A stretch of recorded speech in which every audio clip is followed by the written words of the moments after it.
Hey, good morning, Indiana. Welcome to Who's Left This Week, the Sunday morning news and politics show for the Hoosier State without all the bad faith BS, both sidesism, and MAGA gaslighting. My name is Scott Aaron Rogers. I am broadcasting from Bloomington. Another big week in the news. We've got quite the packed show, and I've got quite the panel of guests here to talk about it with me. First, a little housekeeping. Do be sure to subscribe to Project Next here if you're watching on YouTube. Like and share this video. Hit that bell icon. Get notifications whenever we have new content. Also, be sure to subscribe to me, Scott, here at HoosLeft.us. Find me on the socials at that handle as well.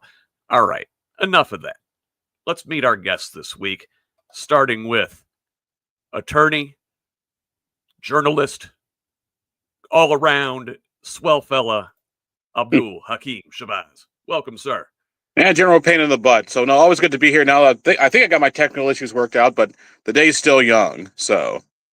Good to have you. Always enjoy your contribution to these conversations. And listen, whenever Abdul's around, it seems that Tracy Martin is always around, too.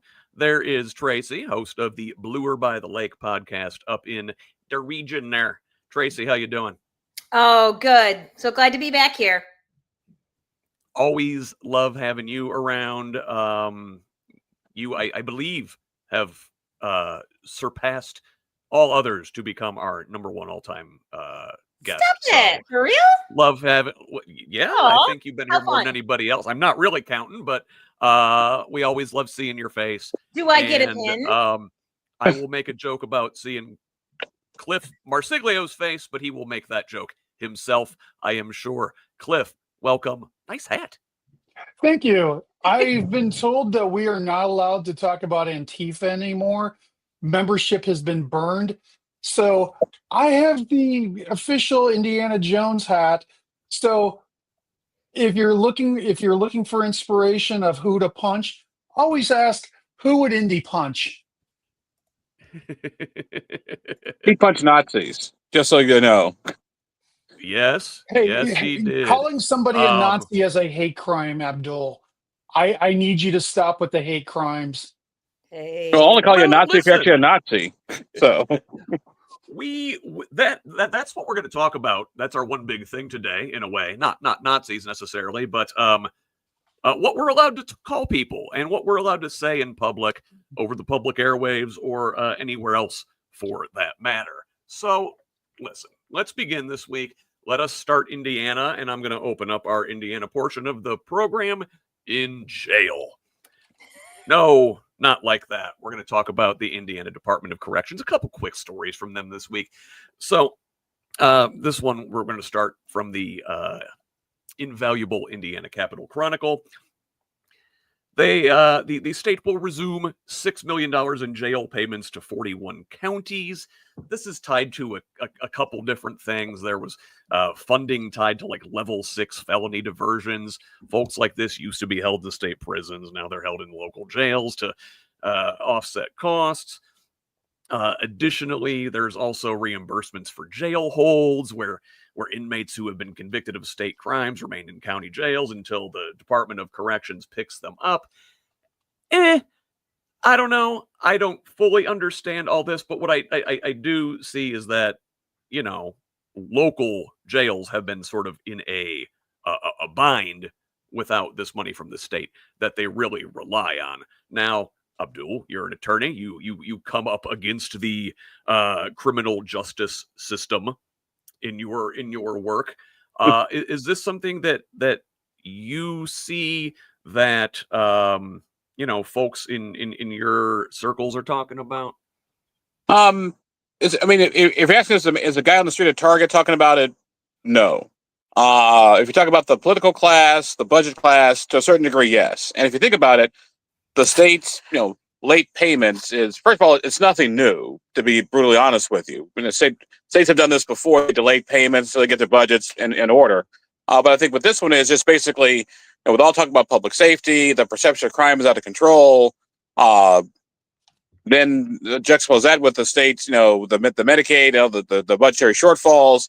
Now it looks like we're not going to have one. So is it a big deal? Yes. Is it a grant? Is it escape from Alcatraz? Probably not. No, and then really the bigger story in the criminal justice world in Indiana this week, I think, is more that the state, the Department of Corrections, is requesting almost $16 million in upgrades for the Miami Correctional Facility that is just outside of the old Grissom Air Force Base there, south of Kokomo, or is that north of Kokomo? I want to say north of Kokomo. Anyway, so the DOC is requesting $15.8 million from the state budget agency to upgrade the Miami facility as they prepare to house ICE detainees. The facility is going to require a series of infrastructure upgrades and equipment acquisitions, and they want to have this done sometime before October 1st. That's when apparently we're going to be housing ICE detainees right here in the Hoosier State. Cliff, we've talked about the constitutionality of this facility before, the opposition from people in the region to this before, but now we're into the apportionment phase of this thing. It's really happening, huh? Yeah, right now here in Marion County, Sheriff Kerry Forrestal is housing about 100 ICE detainees a day.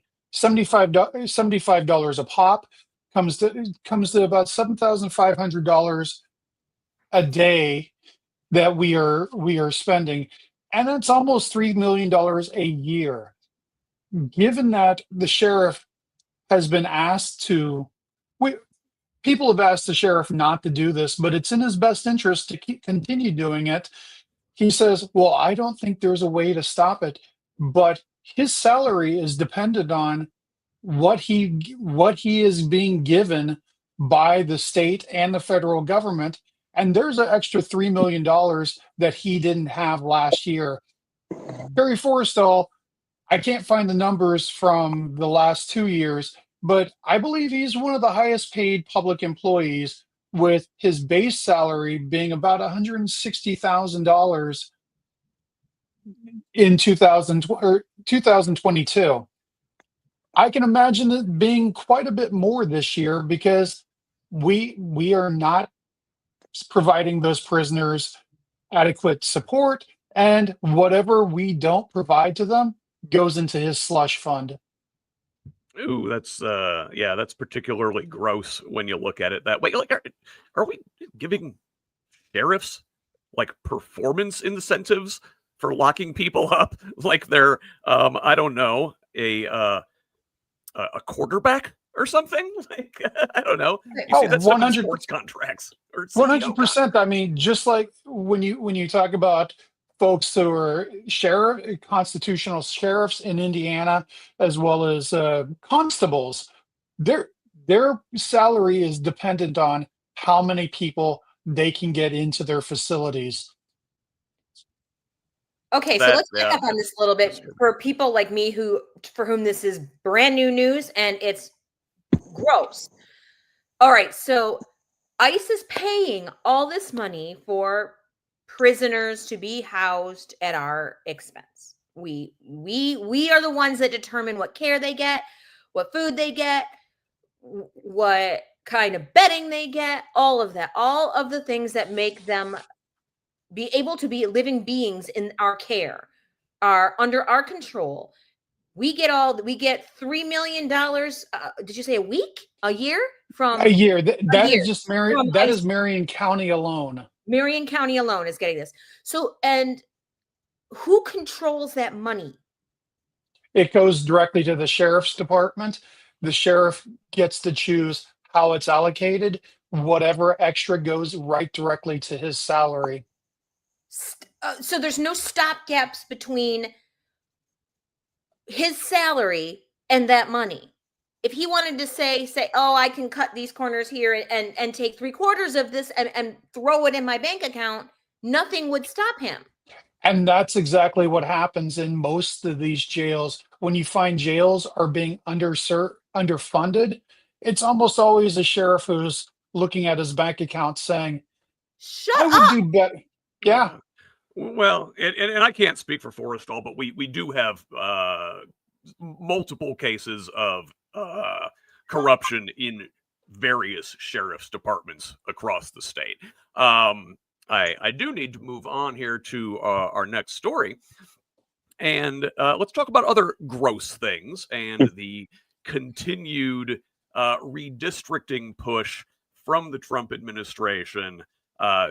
Basically telling Indiana to get their butt in gear and steal the old guy a couple of extra seats in the House of Representatives in next year's election. So this week, Governor Mike Braun, floated a potential November special session for redistricting here in the Hoosier State. Speaking on Fort Wayne's WOWO, he said the state is, quote, in the process where we will evolve in that direction, and continued to emphasize, as he has in recent weeks, that he wants Hoosier legislative leaders to take the lead on the issue. Translation, I don't want to get blamed for this. So he says he wants it to be where it wasn't forced upon our legislature. Have our leaders talk to their own caucus members. Some have already changed their point of view when they look at what good comes from it. Now, he says, I think eventually we'll get there. And this is the key quote from this interview. He says, if we try to drag our feet as a state on it, probably we'll have consequences of not working with the Trump administration as tightly as we should. Tracy. This sounds like, number one, Braun's passing the buck. He's saying, I want the legislatures to You guys, you bring it to me. Also, you're right. listen, if we don't roll over, we're gonna get shaken down by the Trump administration. Yeah. Yeah. Oh yeah. That's the most mealy mouth thing I've heard from a MAGA in a long time, and it's delightful because they're running into the same problem that all the Republican legislators are. They do not want this. And not because they don't want to deliver a few more seats to the Orange Cheeto. What they want is to protect their districts. And they know we've already been gerrymandered to the point where any further tampering, those Democrats have to go somewhere. So no matter how you redraw the lines, you cannot make safe gerrymandered districts anymore because it's already been gerrymandered so much. And again, I'm going to say this till I die. Indiana is more purple than people think. When you get down to the granular level, you look at county by county, by city, the vote counts are razor thin in so many places. And they are one toll road, one Medicaid cut, one bad choice away from this state going blue again. So I say again, bring it. And I'd feel bad for Braun if he wasn't such a piece of shit. So, you made your bed. Enjoy trying to navigate this nonsense. Abdul, a lot of these guys are your average Indiana Republican legislators trying to come back for a special session in November. No. They don't want to work extra, do they? Okay. Here's what's going on here. And I have a little bit of a different perspective than the other panelists because I kind of live this stuff every day. I was actually working on this a little bit earlier this morning for the show today. In a nutshell, here's what's going on. Trump wants redistricting because he wants to get a couple extra congressional seats. Okay, fine, whatever. But here's the problem with that. And first of all, the Speaker and Senator and Rod Bray, they have no appetite to do this whatsoever, period. None whatsoever. I know that for a fact. They have no appetite to be bothered with this. However, because of the position they're in, they got to sort of walk that public fine line. Number two, the speaker told this recently to a group of I want to say civil engineers that I'm getting ahead of myself here. Okay, here's a carrot on the stick. Here's what the Trump administration is doing. They're saying, look, you can do what we tell you. You can let us tell you what to do in a nutshell. So we need you to redraw the maps to give us one to possibly two more extra congressional seats. By doing that, what the Trump administration is saying, hey, Indiana, You need some tolling authority for I-70? We got that for you. Need a Medicaid waiver here or there? We got that for you. Need Medicaid reimbursements for your rural hospitals? We got that for you too. And it'd be a shame if all that were to go away and disappear because you guys didn't redraw the map. So that's the one side of this whole thing. Now here's the other part. You start messing around with the 7th Congressional District, Andre Carson's seat. You basically take the 7th and you turn to like a giant spin wheel, which is one map that's kind of floating around out there. You will unleash there on the graphic there. Yeah, you will unleash so many Krakens that it is ridiculous. Because you have because remember the vote totals in a lot of races really aren't that much. It's like 55, 45, 52, 48. A bunch of African American women older start coming out and voting, you can have some problems. And not only in the 7th Congressional District, but I would argue statewide.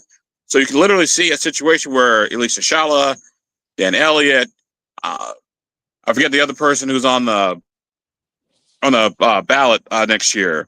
All that could possibly change, literally. So, Diego Morales, yeah, that's right. How can I forget Mr. Diego? So think about this: redistricting out there. Diego Morales at the top of the ticket, really?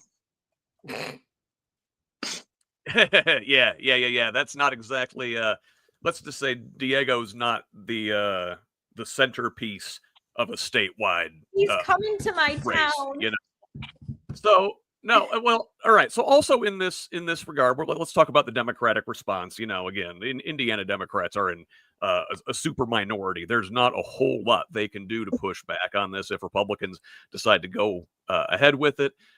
They did hold a rally at the State House on Thursday and got a boost with a visit from Pete Buttigieg, who was in town to speak at the rally. Also visited Bloomington on Thursday night to give a student-moderated talk hosted by the Union Board and LGBTQ Culture Center as part of its Speaking of Excellence series. I went. My date was Cliff. Cliff, do you have any thoughts from Buttigieg's lecture that night, or perhaps his speech earlier in the day at the State House? Unfortunately, I was at Indiana University while he was talking at the State House, only to rush down to Indiana University, Bloomington, to see him speak later in the night. From everything that I've heard, he gave a great speech about redistricting, made a lot of good comments. Now my brain's blanking, but what we heard later in the night was it only takes somebody who's well-spoken, who can reach across the aisles, and we change these voting, or we change the votes. Pete won in a very Republican area, and he won several times because he comes from a background that relates to the right, even though he is a gay man. Being a gay man in the military, well-spoken, who can listen to somebody who tells him off and then still comes back and says, I'm going to help you, goes a long way. He had a really good quote during the event Thursday night where he said, about growing up gay in Indiana. He says, I've never automatically felt that I was in harmony with my surroundings. And so, he had to learn how to navigate those dynamics, and that's resounded to his benefit down the line here. He's really effective communicator, and he's especially good as far as Democrats go in speaking to the conservatives. Like he's great on Fox News. Let's stay on campus, Cliff, and talk about the massive drop in international enrollment at both IU and Purdue. This is from Axios Indy. So enrollment is down across the country as international students continue to contend with visa issues, travel bans, and concerns about the Trump administration's immigration crackdowns. So Indiana's nearly 30,000 international students contribute around $1 billion to the Hoosier economy. Purdue, which leads the state in international student enrollment, saw a decrease of nearly 15% across their entire system. IU about 14%. So international students and graduates grow the economy, create jobs, and they benefit U.S. born students as well. Abdul, comments on this. From an economic standpoint, if you look at nothing else, this is going to hurt towns like Bloomington, like West Lafayette, like South Bend, perhaps. Well, as someone who's been teaching for almost 25 years, and a good chunk of that here in Indiana, I've never had a problem with occasional language barrier. Never had a problem with an international student, whether it was Ivy Tech, University of Indianapolis. I mean, you name it. And the University of Indianapolis, we have a large international body of students, and they work hard. They want what everybody else wants. Good jobs, good schools, good credit, good everything. And this thought, or this sort of dog whisper that these immigrants are taking stuff that belongs to regular Americans. No offense, but if regular Americans would do more, and there is a finance and science and STEM technology, that problem kind of solves itself. Because remember, college enrollment in Indiana had been dropping for a while anyway, and enrollment hadn't been where it's supposed to be. And so, if I have an international student wants to come here, wants to work and be a good citizen, why deny them, and why make anybody feel unwelcome? Obviously, we'd have a talk about civil dialogue in this country, but why make anybody feel unwelcome and not want to come here, particularly when you get paid by the student? In a nutshell. Oh, especially Abdul, and I'm glad you brought that up, because I guess international students make up something like 6% of the enrollment at Indiana colleges and universities, but pay 28% of the overall revenue, because these are folks that are paying full price, whereas a lot of your in-state students are getting some sort of financial aid. International students subsidize the rest of us, and I think at the end of the day, you can put all your xenophobia aside. It's good for our communities. It's good for our universities. It's good for our state. I want to move on to talk about one more quick little state initiative that popped up this week before we spend the rest of our Indiana segment talking about the growing data center problem. So I don't think data centers are a problem, and I'll explain why. Well, we will get there. But first, let's talk about this Power Up Indiana workforce training program. Mike Braun announced this new endeavor. It will become the centerpiece of the state's workforce training program, utilizing $10 million appropriated by the General Assembly. The goal is basically to reimburse companies that train existing employees into new positions. That will result in at least a 25% wage increase. The reimbursement rate is up to $5,000 per employee and $50,000 per company. So now, again, no complaints. We need more workforce training. Absolutely. In 2017, Governor Holcomb introduced the Employer Training Grant Program, which sort of did a similar thing. Now, Cliff, is this one going to take off? Is this going to be noticeably different? What do you think? I've had in my work in education, I've dealt with people trying to do trying to do. Why are words not coming to me today? Education upgrades for businesses. At several universities, we're working on credential systems where you get a certificate just like you would on any massive online campus, where you have a little badge that you can put on. These are not going to. We've tried to do this for 20 years. I've been a part of some of this. I've looked at it. I have never seen any success from any of this. As soon as somebody's skills are up, they find a way to drop them back down and say, you know what, we don't really need those skills because it's vocational training. And vocational training has this very hard habit, with the exception of plumbing or electricity. Vocational training is a lost art where you should be giving people the skills to learn anything. This is one of the reasons I love liberal arts training. It teaches you to teach. When you're teaching these very specific vocational training, for instance, if you teach somebody how to edit video, oh, are they going to use Audition or are they going to use Adobe Premiere? Well, the company may just switch from one package to the other, and you've lost everything because they've taught the very basic of how to do one task. I'm not smart enough to tell you about other vocational areas, but I do know technology. Yeah. I'm glad you make a good point with this vocational training. It's like in a way, you're always trying to catch up to technology, and technology is always sort of outpacing you a little bit, especially with this AI boom that is coming and may displace countless workers.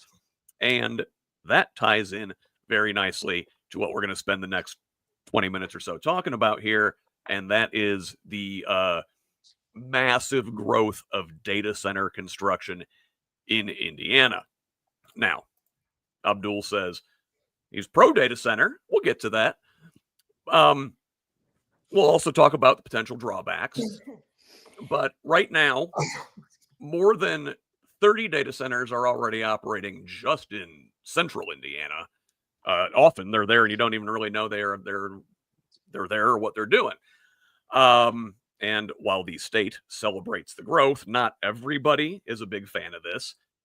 Indiana's offered tax breaks to lure data centers, and just last month, the IEDC approved incentives for more new projects. Now, up in Tracy's neck of the woods in northwest Indiana, a couple counties away, not right next door, but over in LaPorte County and western St. Joe County. So saw this great short movie. It may be 12 to 15 minutes from More Perfect Union. Links in the show notes. It's on YouTube, talking about the proliferation of data centers in Northwest Indiana, specifically this huge Amazon Web Services $11 billion data center in New Carlisle is their largest capital project, and the largest in the state's history. We talked last month about how Department of Environmental Management has already been involved in that project as their construction is impacting wetlands. We just saw this week another potential data center in the New Carlisle area get an unfavorable recommendation from the St. Joe Plan Commission. And then also in Michigan City, again, 20 minutes from New Carlisle there, the city council there voted to give a massive data center a tax abatement for 10 years, after which the city is estimated to get about $1.5 million a year. We don't even know who's building that one yet, just that it is a top 50 US based company. A lot of shadow companies and holding companies and paperwork shenanigans to obfuscate the actual owners of these facilities. Excuse me. So, Tracy, I'm going to start with you because that's your neck of the woods. Are you getting them in Lake County as well? Oh yeah. Well, they're trying. So here's the thing to understand about NWI for anybody listening who's not really super up on the region. we do not have the land resources that some of the other counties where these are proliferating are. Like in particular, like my area, I live in Munster, which is right on the border with Chicago. We are landlocked. Like we have almost no space left to develop, but they found a corner that they want to appropriate for a data center here. We also have a super aging grid, and it's not been invested in. We don't really have, so the next storm that goes, if they have that data center, we're all going to be without power. It's a problem when you're looking at this area. We just don't have the land that they are looking at is adjacent to wetlands and protected areas, because I mean the way that the national park works, it's like latticed with private land. So there's a theoretical opportunity for somebody to say build a fucking Amazon data center right in the middle of the Indiana Dunes National Park.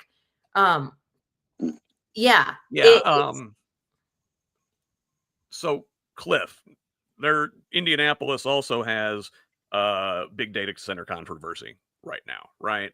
So Yes. there is a development on the southeast side of Marion County that is up for a vote before the city council there. This is a 467 acre hyperscale Google data center that is supposed to bring $1 billion of investment into the community, but also has a lot of potential drawbacks. Now, the people in that community do not want it there, and Republican councilor Michael Paul Hart, who represents that area, has come out as a strong no, as have 16 other members of the city county council there in Indianapolis. Bipartisan, Democrats and Republicans alike. Now, of course, they're not necessarily tied to their public statements. They could vote a different way. That is tomorrow, right, at the city county council meeting there Monday night. Now, so lots of electeds, lots of locals don't want this thing there. Franklin Township Community Schools flipped their positions earlier this week, and they wrote a letter of support to the counselors. Now, Hart says that on social media that the school accepted a buyout from Google in exchange for their support. So really only one person has really been vociferously for these data centers, and that is Ron Gibson. Counselor Ron Gibson, who also has said that there might be another one coming to the east side at an abandoned old drive-in movie theater. Cliff, talk about data centers in Indianapolis. So the one on the south side, I got to watch Michael Paul Hart give an impassioned speech to a largely socialist crowd. I could not believe how bipartisan it was when you have the furthest right person who is also, by all means, a tech bro, speaking out to the socialists, and everybody was eating up his words. This is how hated these things are. People know I'm an AI first person. I sold one of the first AI products for Indiana University in 2000 to the College Board. If you took the SAT, you might have used my software to assess your writing skill. You may not even know this. I don't feel bad about AI. I do not believe that these data centers are a good thing, though. And when you look at the tax breaks, we are going to be losing 10 times as much as we gain. This $1 billion worth of infrastructure is not going towards the city. We are on the south side. We are looking at approximately the space of 2 Indianapolis speedways full of just concrete, no place for the water to run. As Tracy had mentioned, this is going to destroy all the wetlands. We have been talking about We need to figure out a way that we can find the money that used to go to soybeans. We lost $700 million in soybeans that are rotting on the ground this month right now because we aren't selling them to China anymore. And we're trying to figure out where we're getting that money back. We're not going to be getting it from these data centers. Ron Gibson is literally the only person who is supporting these, and that's because Joe Hogsett told him to support them. Joe Hogsett is the Mike Braun candidate for Indianapolis. He is the one Democrat who will do what Braun tells him to because Joe likes to cower. He likes to hide in his office in his basement in Nora and cower to Mike Braun. I've seen it up close. I've seen them both. I've seen Hogsett grovel to Braun in person. It was disgusting. And I can tell you, they didn't even see me until I came up to shake their hands. Something that I'm a little embarrassed that I wanted to do because I don't like touching either of them. But I needed to make my presence known after they just were after Braun was groveling or Hogsett was groveling to Braun. And now we have Ron Gibson groveling to Hogsett so he can pass the grovel up the line so Braun can grovel to Donald Trump. Okay, Cliff, listen. So you said you're an AI guy. You're pro AI. Oh yeah. You know, I use it some. We all use it. We all use a ton of data. We're using a ton of data right now. They're gonna have to go somewhere, right? So, Cliff, you posted a good link to the Indy Star's James Briggs. James Briggs making an argument for data centers in his column this week. Abdul, do the same. Well, here's the thing, and you're absolutely right. Data centers are sort of the new NIMBY, so to speak. My late lovely mother used to have a saying I've been using a lot lately, is that everybody wants to go to heaven, but nobody wants to die. Now, here's what that means. When it comes to the data universe, we all have our phones. We all love sharing our memes, streaming our Netflix, our Hulu, our Amazon. We all want the data. Okay, that's fine, but the data's got to go somewhere. Where is the data going to go? Plain and simple. You don't like the data center? Okay, fine. Then what's your solution for all this massive data that, by the way, which is growing like crazy? As you know, everybody has a cell phone. You know, we all tweet, we all post on social media. This program is streamed on the internet. I mean, the data's got to go somewhere. So my thing is, you make the most of I won't necessarily say unpleasant. You make the most of the situation, and in a nutshell, that's it. In Franklin Township, you know what it's about. It's fundamentally for the school district. It's about money. Let's be honest. It's about money. Schools don't have as much money as they used to. Here's some money. Here's some things our kids need. We'll take it. Over near Mortonsville, I just interviewed the head of their economic development corporation over there this week for my Indy Politics program. And he said basically what their data center people did was when they built those relationships, they had the people in, the locals in from day one. I think that's probably more the problem with the Google data center is not so much the data center, sort of how it was done. But at the end of the day, you may not like a data center. Okay, fine. How are you going to get all your stuff? There are ways to do that, though.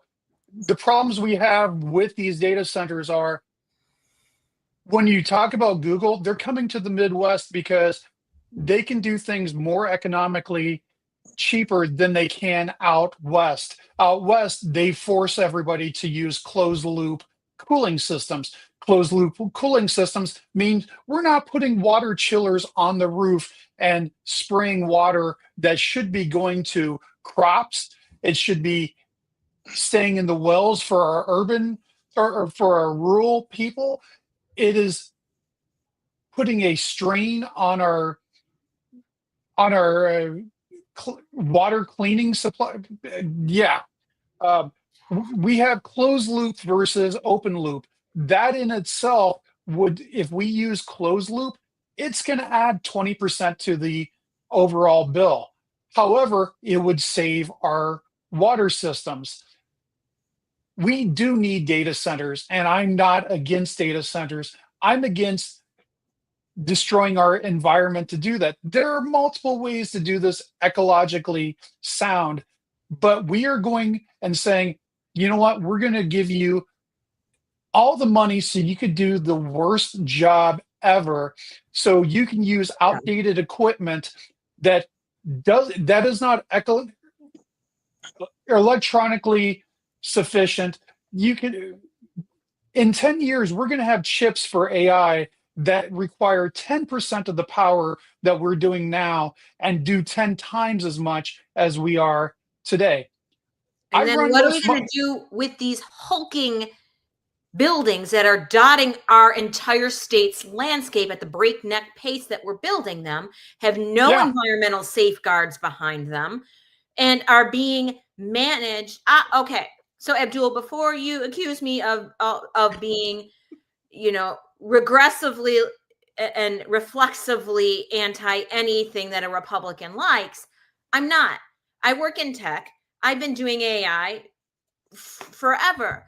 What I object to strenuously is AI being built in our backyards because we don't have anybody that is taking care of us or providing reasonable safeguards watching over. I don't want AI centers built all over Indiana under Braun's watch, because he does not give a good God about any of the things that Cliff just mentioned. He's not going to do anything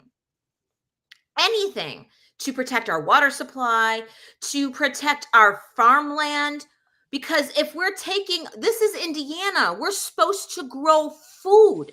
If all of our farmland is taken up with big, hulking, huge data centers, where are we going to grow soybeans when we need them again? And will that land be contaminated permanently? The issue, I think, with these, Abdul, before you go on, I'll let you talk here, is that we're giving away the farm, sometimes literally, but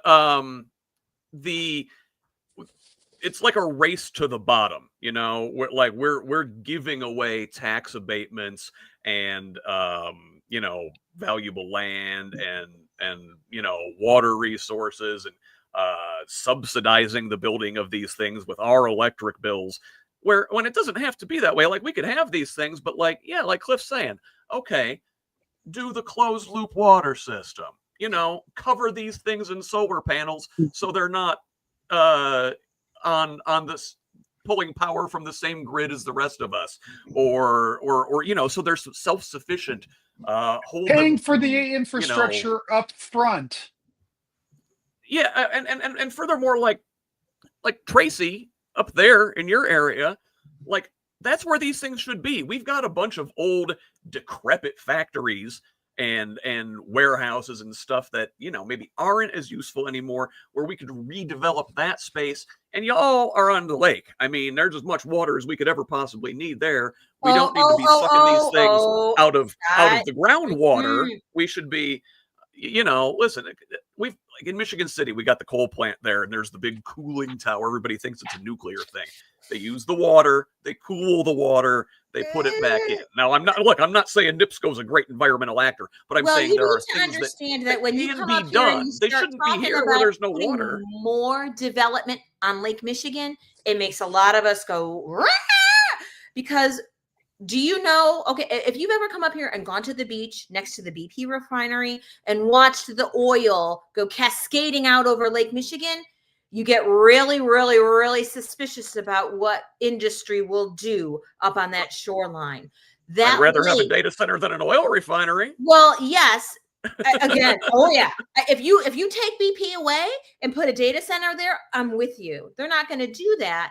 And also, again, I don't want any more development along Lake Michigan unless it's being managed by an administration that cares about environmental quality. That Lake Michigan is something that we protect. It is one of the largest reservoirs of fresh water in the world. It provides the drinking water for people in 3 states. There's 4 states. You're right that yes, NWI has more land that would be better suited to developing out as data centers. But again, it has to be done with the sort of planning and care that Cliff is talking about, with people that are putting in environmental safeguards. Why can't we have, even with Lake Michigan right there, why can't we have closed loop cooling systems? Why can't we have noise abatement guarantees? Why can't they be required to restore certain amounts of wetlands for any wetland places that they're taking, or put in money to wetland development or parks in the area? We could have data centers in Indiana, but we're not going to have them in the way that they are getting them in more well-managed states. Yeah, Abdul, thread I that think needle. Sure.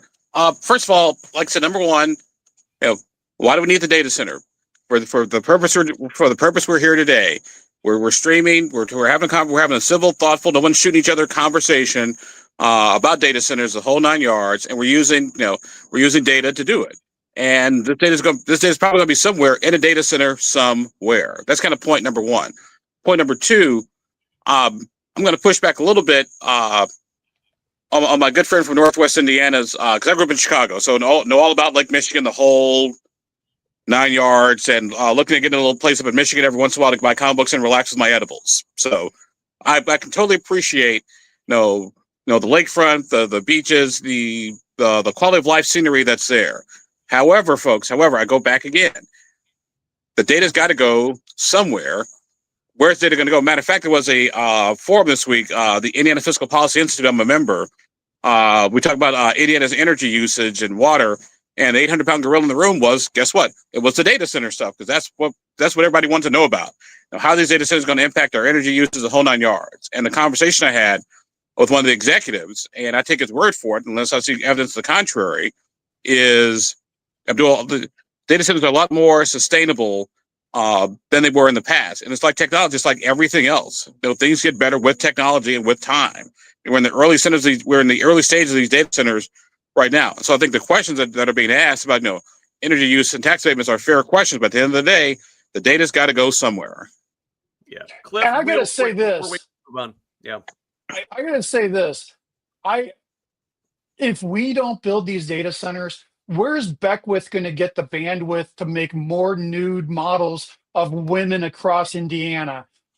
If we don't have Beckwith making every woman in this state nude and perfect breasts, because that's what he cares about. He wants to use his Christianity to show breasts off in his office. we didn't even get a chance to talk this week about the frat house culture in the lieutenant governor's office, but who has a great story about that? Mr. Abdul Hakim Shabazz at indypolitics.org. Interview with former LG office employee Aaron Sheridan. Good stuff over there. So thank you. Let us move on and talk about this week in the national news. Now, obviously, the big story from the week is the continuing fallout of the Charlie Kirk assassination and the free speech fallout from that. Now, again, that's our one big thing. We'll talk about that here in the last third of the show. But there was other news in the United States this week, and we will start with Secretary of State Marco Rubio on a jaunt to the Middle East in response to last week's Israeli attack on Qatar, to U.S. allies in getting involved in a skirmish. So Rubio on Monday went to Jerusalem to meet with Israeli Prime Minister Benjamin Netanyahu. In that meeting, in addition to discussing the issue with Qatar, Netanyahu also apparently asked the U.S. to press Egypt on their military buildup in the Sinai Peninsula, which Netanyahu claims are substantial violations of their 1979 peace agreement. I had not heard that one until this morning, so interesting stuff there. The Middle East, it's always just waiting to boil over. Rubio from Israel went to Qatar to talk with them about the incident, effusively praising the Qataris, saying that they are the only country that can mediate an end to Israel's war on Gaza. this is shortly after he warned that there was only a short window remaining to secure the ceasefire. Meanwhile, on Tuesday, Israel announced that it had started the main part of its ground operation to control all of Gaza City. They made that announcement conveniently right after Rubio left Tel Aviv. Tracy, I haven't heard from you in a minute.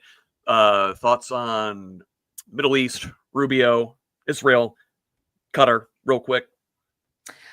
Well, Qatar is not going to necessarily be the best suited to solve this dispute if Israel continues to bomb them. The logic gap here. I guess where I really want to go with this, whenever I start thinking about the Middle East, and then over in Europe with Russia and Ukraine, it's really funny to think back to Trump's promises that he would end both wars within a week. If you got all the authoritarians working together, theoretically they can get things done. And you got your Trump and your Putin and your Netanyahu and your various emirs and sultans and whatnot from over there. That Stogie Club just isn't working. Yeah, they're not.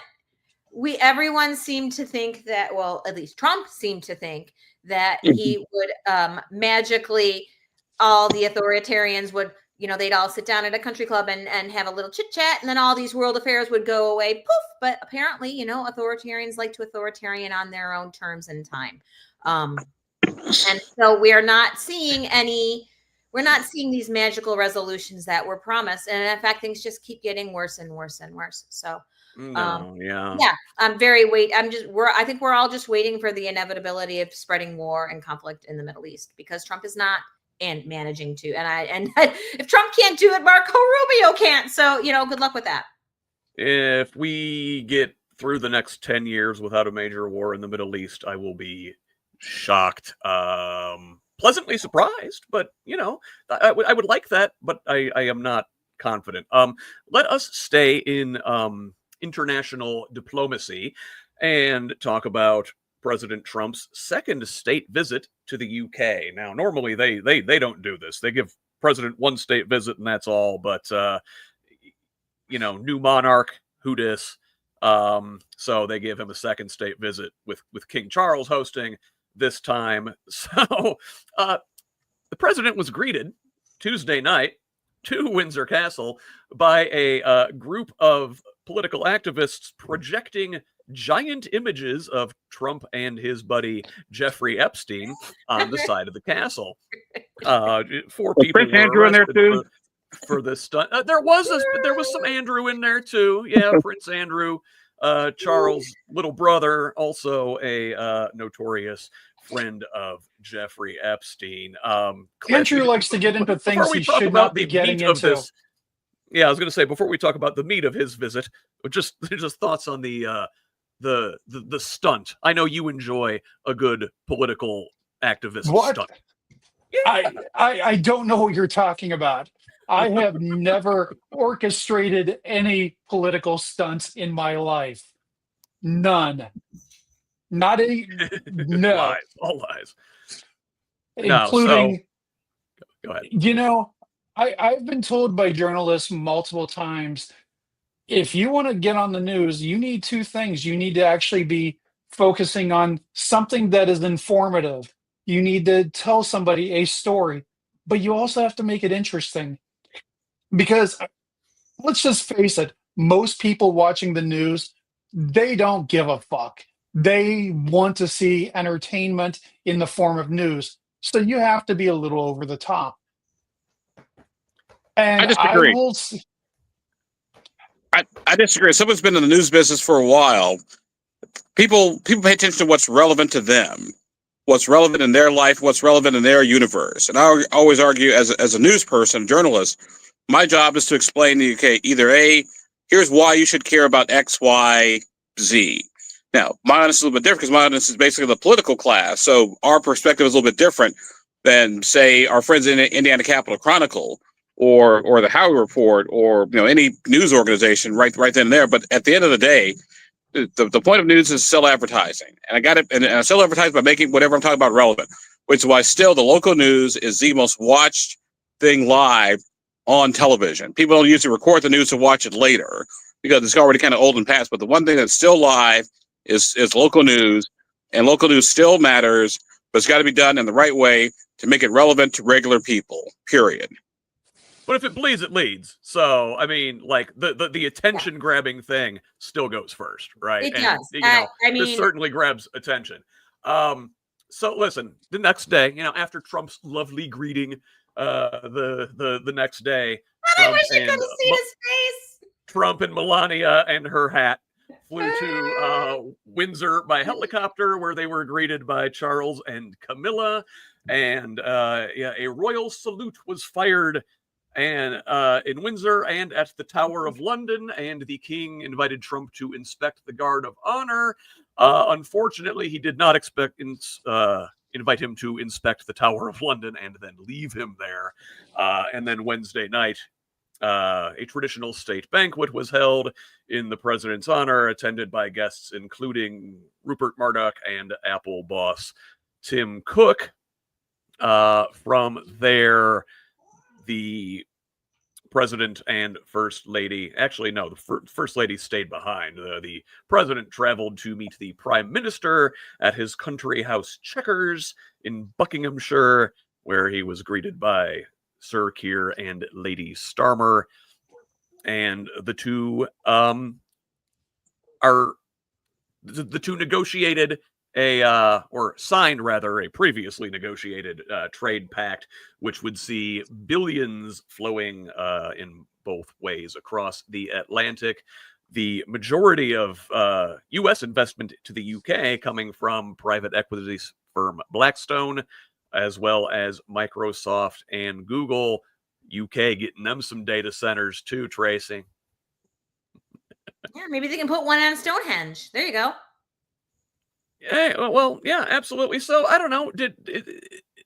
Does this accomplish anything, or is this just Trump basking in the royal pomp and circumstance, which kind of seems to be what he really wants for himself? Oh yeah, this is just nothing but masturbating Trump's ego. That's really all it is. And the British public is rightfully mortified by this, as they should be. The obsequiousness of it is nauseating. The whole list, it's like you'd think that the country of World War II and Winston Churchill would have at least a little bit of pride left in their own sovereignty as a nation, but they're protecting themselves, or maybe they're just trying to distract the baby, and they're putting on Blue's Clues for him. I don't know, but I think that there will be at some point. I just hope that there will be some sort of reckoning for all of this collusion with the Brits offer a very important case study in the decay of a once great empire. I hope we are studying these because we are repeating that track. Yeah. It seems like. Let's stay in international diplomacy with this week.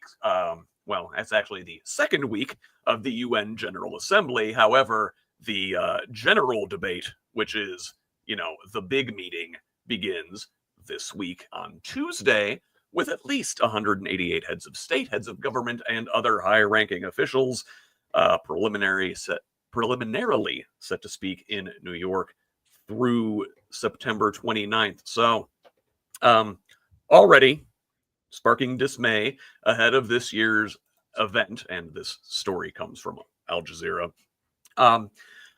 Already sparking dismay has been a decision by the United States under the Trump administration to withhold or revoke visas for Palestinian Authority and PLO officials to attend the gathering. That comes at the same time that France and Saudi Arabia are set to host a conference on Israel and Palestine, promising to join several European countries in officially recognizing a Palestinian state last week. Belgium became the latest country to do so, following France, Malta, Australia, Canada, and the UK. Abdul, thoughts on the Israeli-Palestinian angle vis-a-vis the UN General Assembly, the visa ban, and the recognition from these foreign countries? Well, still, proverb may live to see interesting times. I think we're interesting with a capital I, believe it or not. I look at it like this. At the end of the day, this is going to sound really bad, but Arabs and Israelis and Palestinians have been basically fighting over desert for 6,000 years. It's a desert. We visit the desert. We go gamble in the desert. We don't live in the desert. And in a nutshell, they're basically fighting over land that's basically, it's a dispute that's 6,000 years old. And I don't know how you stop people from wanting to kill each other who are basically related to each other. You know, family fights are sometimes the worst fights in the entire universe. Now, with that said, the United Nations, it is what it is. And I think it's interesting that these other countries are, recognizing, Palestine as an independent state once and for all, and basically saying, what the U.S. is going to do, what the U.S. is going to do, fine, we're going to go do our thing and move on. Because the U.S. will veto at the UN Security Council any effort to formally recognize a Palestinian state by the larger body. So this year we are seeing, this is from the same article, multilateralism challenged from inside and out. Despite UN leadership seeking to strike a celebratory tone, as this is the institution's 80th anniversary, the last decade has been punishing for the global cooperation the body has long spearheaded. Obviously, Trump in his first administration withdrew the U.S. from the Paris Climate Accord, the WHO, and the UN Human Rights Council. Then former President Biden got us back into those things. Trump gets reelected, takes us all out. Not good for stability and consistency. Certainly, also, this administration, Trump has undertaken widespread cuts to foreign aid, including hundreds of millions of dollars to UN agencies and caps on further spending. Despite this, the UN still is far and away the largest funder of the UN. So, with the U.S. sort of receding from its leadership role, China has for years sought more influence in the UN, particularly through peacekeeping missions, and then also South Africa and Jamaica this year have really leaned into UN mechanisms like the International Court of Justice, leading the charges against Israel for their genocide. Tracy, I'm going to ask your thoughts on the rest of this week's General Assembly. I don't know what to say about that. Like I'm not actually probably the right person to talk to about that. So I am going to boot that one over to Abdul. No worries. Hey, my name is Abdul. So when it comes to the Middle East, I know I'm an expert. Yeah, whatever. No. Like I said, welcome to politics in the 21st century. This is it. I'm just waiting for Khan Noonien Sung to pop up, to be honest with you. I mean, Cliff, I remember when folks our age were growing up, you get to a certain age and you do the mock UN, right?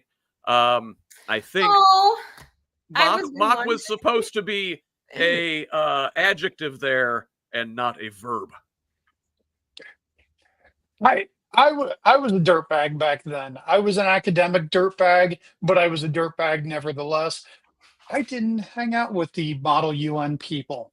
I hung out with theater geeks and other nerds. However, the one thing that I'm waiting for is I just want to see the whole theater. Speaking of theater, I want to see this whole theater of Mondami personally arresting Benjamin Netanyahu.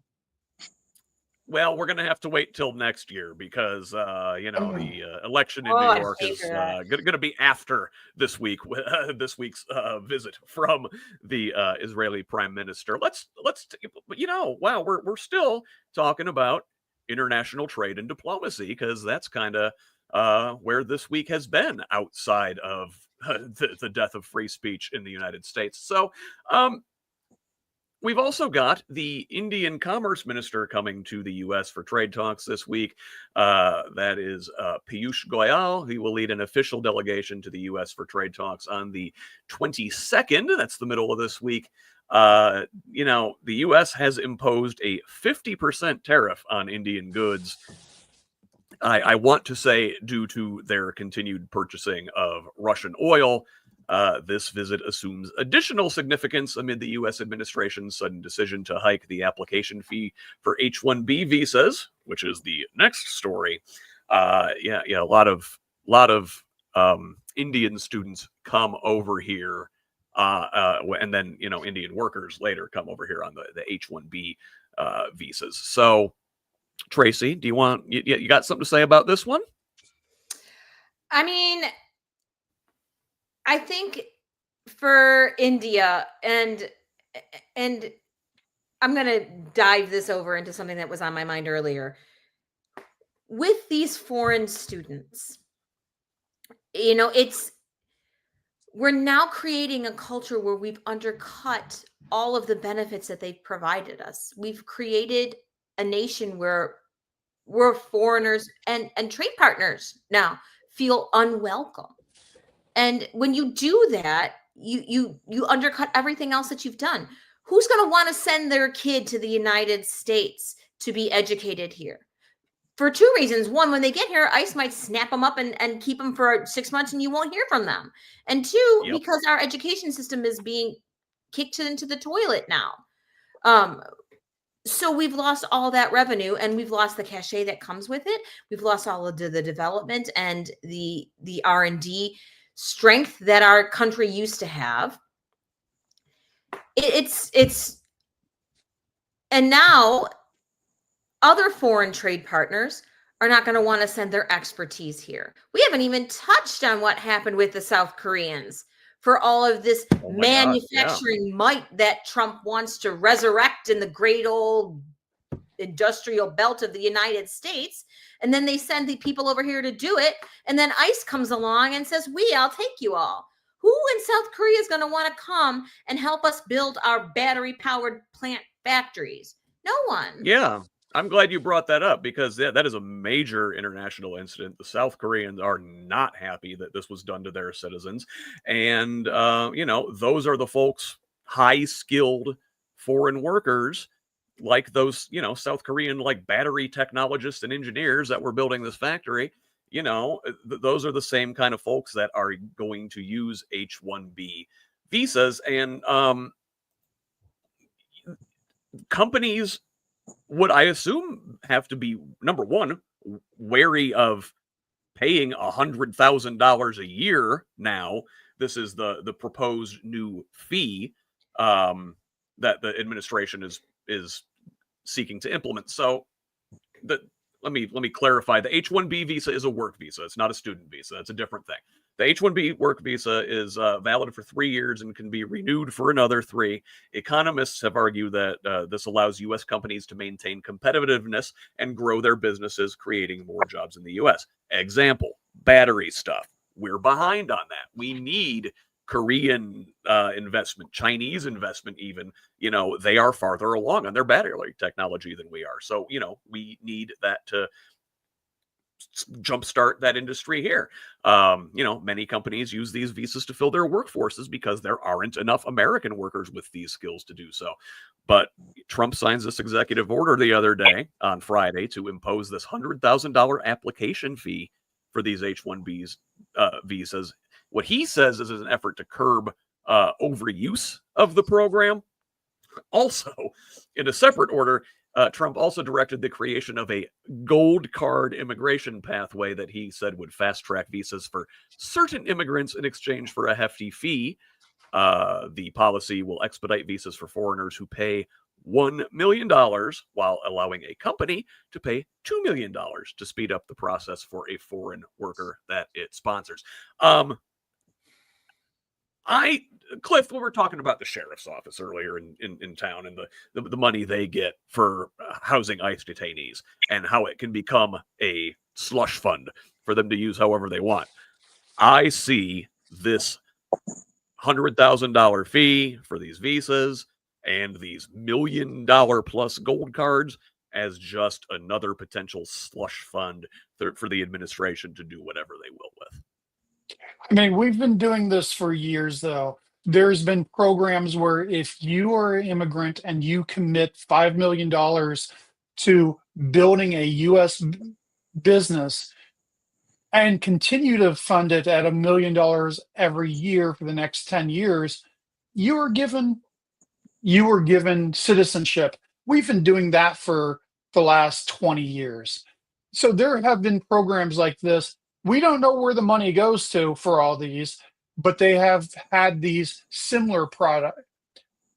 I step back from some of my friends. I do think that we need to slow some immigration to making sure that jobs are available to the people coming over here. I think we need to make sure that we have skilled labor. I'm one of those people who believe that if you come here for education and you stay here and we recruit you, maybe all this gets waived because you have been educated in America. I want to see skilled workers here. I want to see skilled workers training our next people. You might not be able to see this here, but I've got, let's see if I can, my camera does not move that well. I've got skilled manufacturing in my office right now. I've got a small CNC machine and 3 3D printers. I talk to students. With those 3D printers? A lot of times it's helmets. I'm gonna CNC music factory in your house? I've also got my synthesizers over here. Stop this. But yeah, I want to see. I hand kids a caliper. They don't know how to use caliper. You hand an international student a lot of this stuff. They come trained in engineering before they even get here. We are not training the next group of students on how to use the technologies that are here. It's interesting watching the places that do teach 3D printing. Honestly, it's one of those things where if I were running a school, every student would know how to run a 3D printer. Yeah. So, lots of stuff there. Go ahead, Tracy. Here's the question. If Trump continues and Republicans in general, MAGA Republicans, continue this trend of attacking America's institutions of higher education, how are we going to accomplish that? Or is this a trade school sort of situation to you? I look a little bit differently. I would argue that actually coding is sort of the new trade school in a sense. I argue it is because number one, it's the plumber, it's the mechanic, it's all that stuff that I have no idea how to do, I have no desire to learn how to do. I got enough jobs as it is already. Because remember, my dad said I need to learn to change oil on oil. I was like, why? Like I go to the store, I go to the oil change place. It's done in 10 minutes. I don't know how to do that because my skill set is in another universe. And I think to a certain degree, that's where we are with the H1 with the visa situation. Because look like this: you wouldn't need the skilled labor if you had the skilled labor here, plain and simple. And I think the visa debate is just symptomatic of a bigger issue we have in this country now, which is make sure we have a skilled workforce that can do the jobs of the 21st century, and at the very least know how to think and how to critically think, so they can adapt to the new jobs of the 21st century. All of which requires a robust system of post-secondary education, which is not something we're investing in now, and the institutions that are currently providing it are under constant attack by this administration. I mean, we're going backwards there on that. I do need to move us along to the next topic here. Federal Reserve this week cut interest rates for the first time this year, and the first time in quite a while, actually. Jerome Powell, Fed chair, says, quote, the labor market is really cooling off. So the policymakers opted for a quarter point cut to the central bank's benchmark rate, bringing it down to 4%. Now, the labor market, as Powell said, appears to be slowing dramatically. August jobs report showed just 22,000 jobs were added.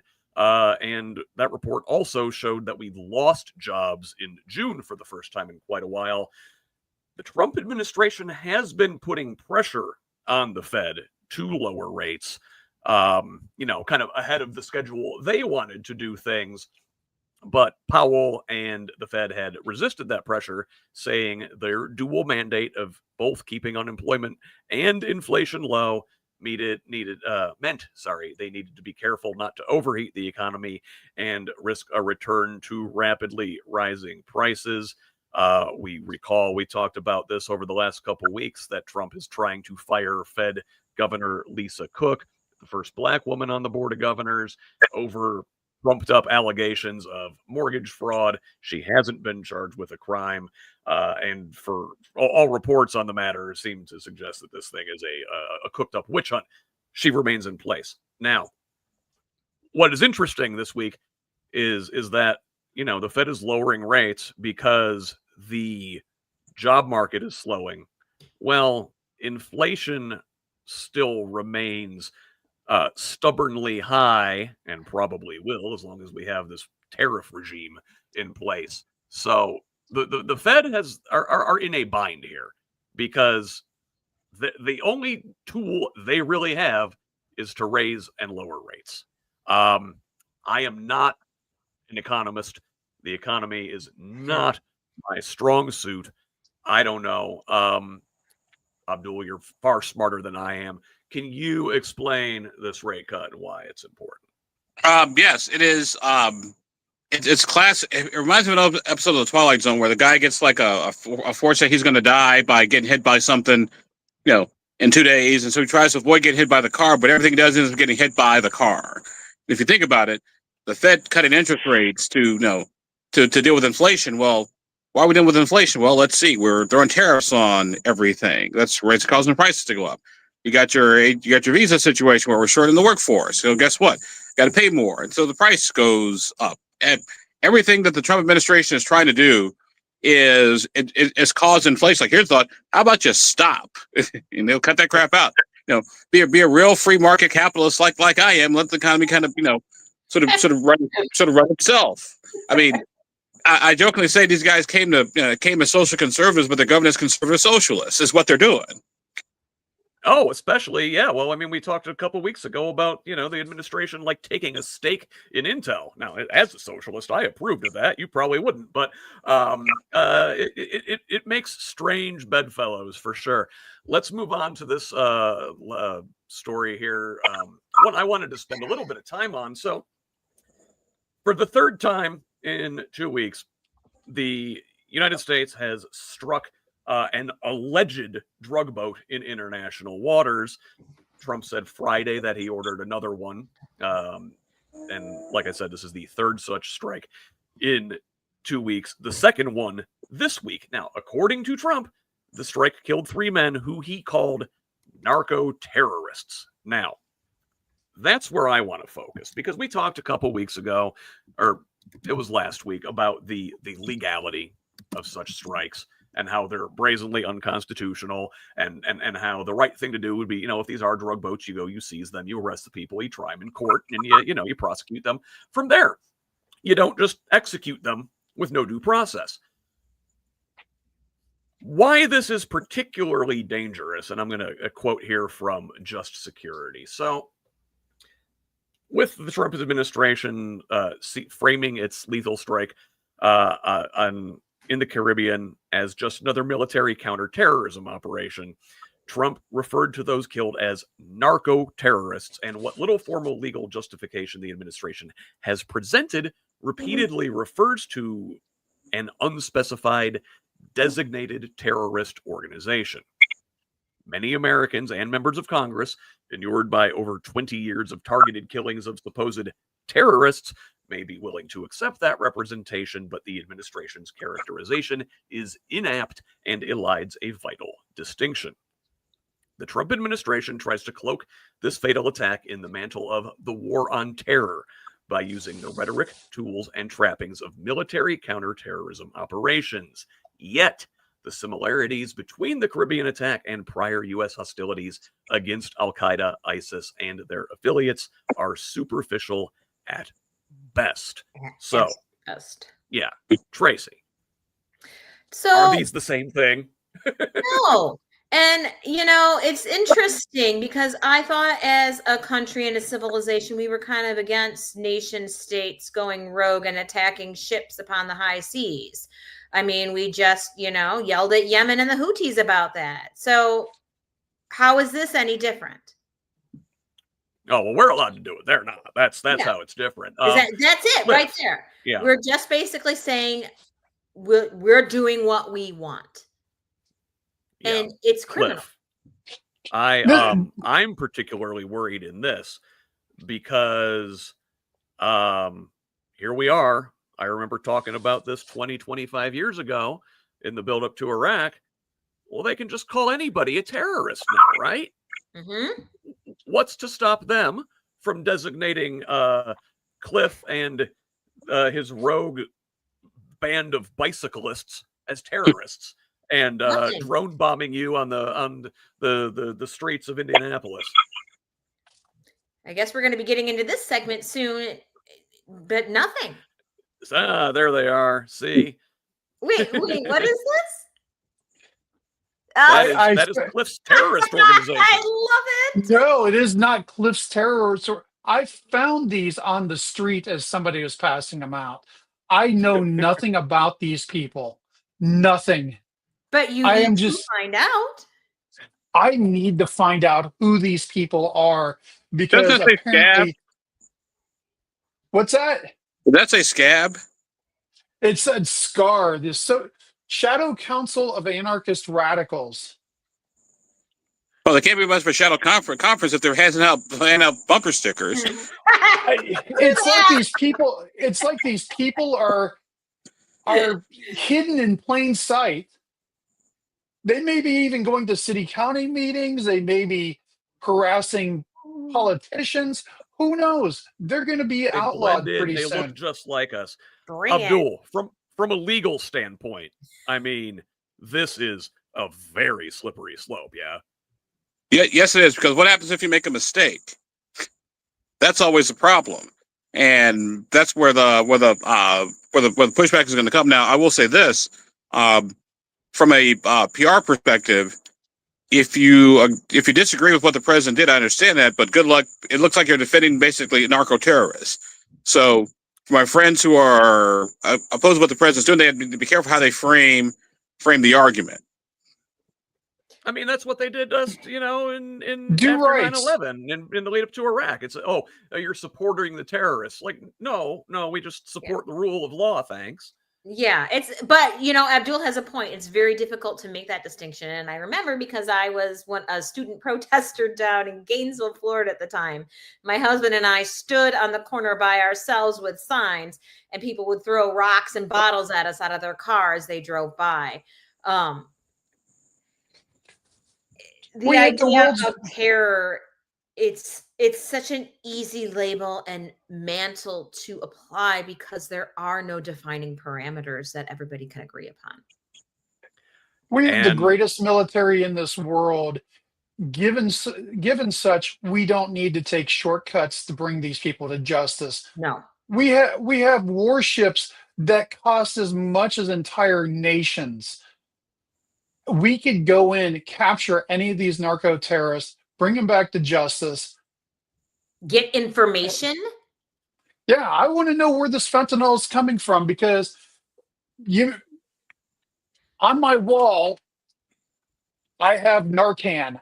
I have had Narcan that I distribute throughout Indianapolis.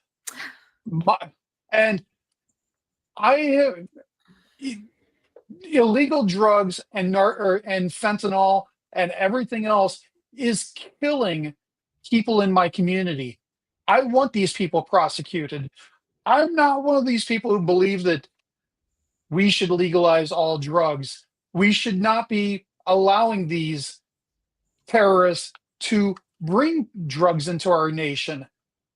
And I want them brought to justice. I don't want them murdered, because how the fuck do we know if we're getting the right one, or if we're just virtue signaling to say, oh, we just killed some brown people in South America? That's good enough. That's not good enough for me. I want their operations stopped, and we are just going for the photo ops. Or it's a North Korean fishing boat out in the dark while we're doing a special ops mission that we don't want people to know about. Yeah, that too. We talked about that one recently. Abdul, go ahead. Here's something else to think about too is, and I've always said this about our war on drug type issue. Whenever we declare war on some of this country, we usually get more of it. War on poverty, war on drugs, war on whatever. But I do think if you really want to deal with the drug issue in America, I say you got to. You'll love this for you Gen Xers. You got to go supply side on the drug issue. In other words, why? What if you the supply goes away if there's no demand? And so the question is, why is there demand for drugs? Why is there demand for fentanyl? What is going on in people's lives that they feel the need to escape 24/7 a day? Is it mental health? Is it the economy? Is it something else?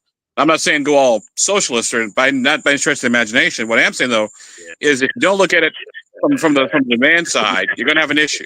You're never going to solve the problem unless you look at why people want it in the first place. Well, I like what you're thinking with that, Abdul. I do. I am all about looking systemically at the issues that face our nation. And it's always the smarter lens to start. But I think the idea that we'll ever be able to eradicate drug use by... No, we won't. People use, by the way, people have been using drugs since before day one. Yeah. Oh, yeah. I mean, it's never going to go away. I think it's a medical issue. I think we need to look at ways of treating drug addiction in that way. Because, I mean, look at cigarettes. You find a stimulant, and there you go.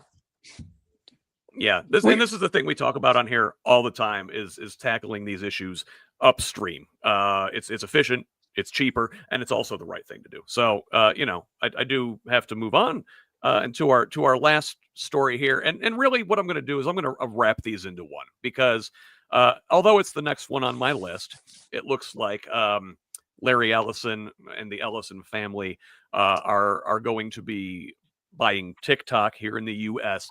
if Trump and Chinese President Xi Jinping can come to an agreement when they meet here later this month. Now, we'll talk about that vis-a-vis media consolidation, because it's an important part of the discussion around free speech. So let us sort of wrap these things into one, talk about the aftermath of the Kirk assassination, the way it's been used to crack down on free speech.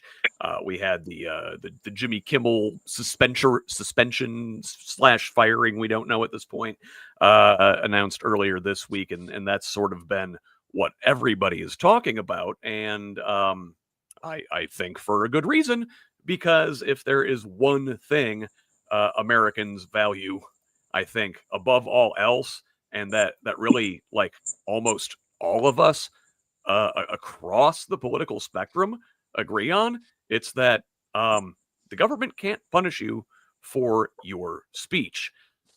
So I guess let us look at the Kimmel firing, talk about how that happened, and why it is a very ominous development. So on Monday, Kimmel, during his monologue, made a point, or he was making a joke, and it wasn't even really much of a joke. It was more of a statement when Kimmel said that the previous weekend, Trump and his MAGA gang had been pointing their fingers at everyone attempting to characterize the alleged shooter as anything other than one of them, which, I mean, I think that means just like, another white conservative guy with a gun, which tends to be who does most of these mass shootings or political assassinations. Now,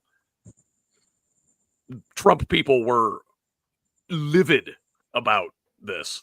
They thought that statement was out of bounds, offensive, and they demanded Kimmel's firing. And